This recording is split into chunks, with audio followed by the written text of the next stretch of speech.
this is your War Dispatch, day 4 of the Iran-US war. And tonight the message from Washington is unmistakable. This could get bigger. The United States has begun evacuating diplomats across the Middle East. Some embassies are shut. Americans are being told to leave multiple countries immediately. At the same time, US and Israeli strikes inside Iran are continuing. And President Trump is now openly suggesting this conflict may not end quickly. Meanwhile, behind the scenes, Gulf nations like the UAE and Qatar are quietly lobbying for an off-ramp because the longer this war lasts, the higher the risks of regional chaos and a global energy shock. So let's break down what day 4 really tells us.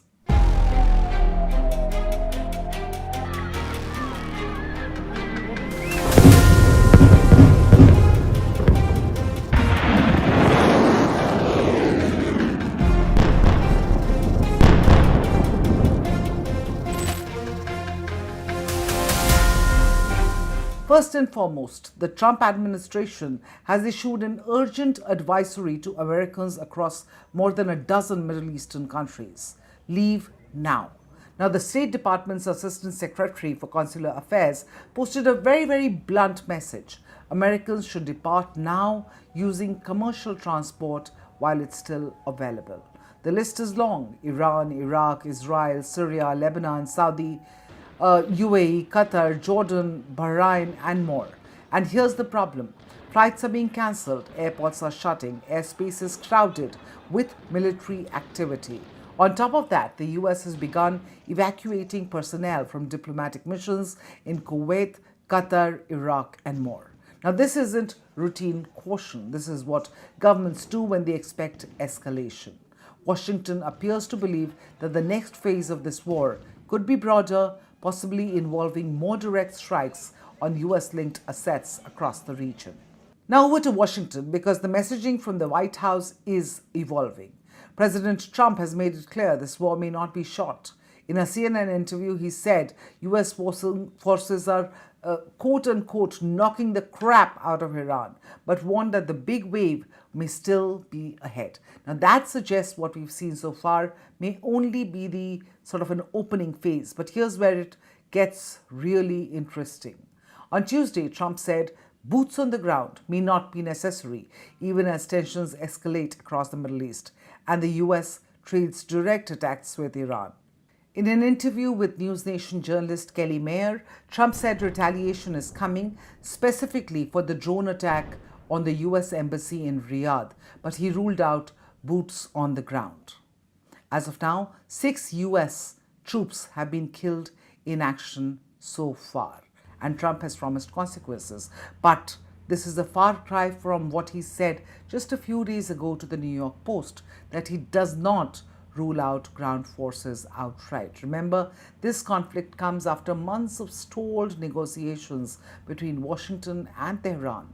Diplomacy failed, deterrence followed. Inside Iran, the picture is more complex than many expected. Yes, the killing of Supreme Leader Khamenei and other top officials has shaken the regime. Some Iranians took to the streets celebrating. But the reality is that Iranian state is not a single man. It is a vast network. It includes the Revolutionary Guards, religious authorities, layered military commands, economic conglomerates, militias, and patronage systems. And so far, there have been no major defections.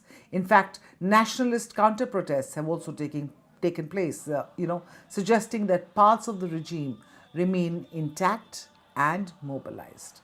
Even if Israel and the US continue targeting newly appointed leaders, the broader structure, especially the IRGC and the economic grip, that does not dissolve overnight.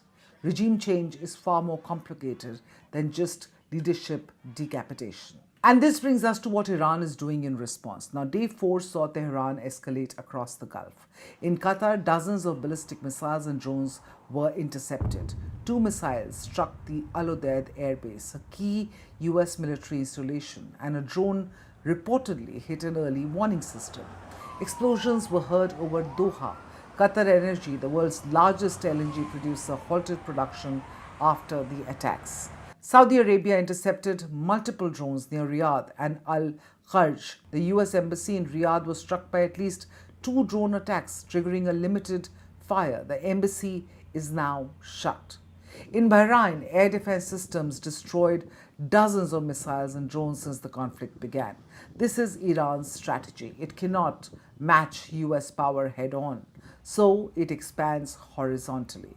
It activates pressure points across the Gulf. It targets energy hubs. It forces regional governments to choose sides. Here's what D4 tells us. The United States is preparing for escalation. Number one. Number two, the White House is signaling this may not be a short war. 3. Iran's regime remains structurally intact, at least for now. And 4. The Gulf region is increasingly becoming a battlefield and is not going to end quickly. Quietly, Gulf states are trying to put both sides back from the brink. They're trying to pull them back because every missile intercepted in the sky is a reminder that this is war sitting on top of the world's energy lifeline. This is no longer just a US-Iran confrontation. It is a regional pressure cooker now with global consequences. We'll continue tracking every development. This is your War Dispatch, Day 4.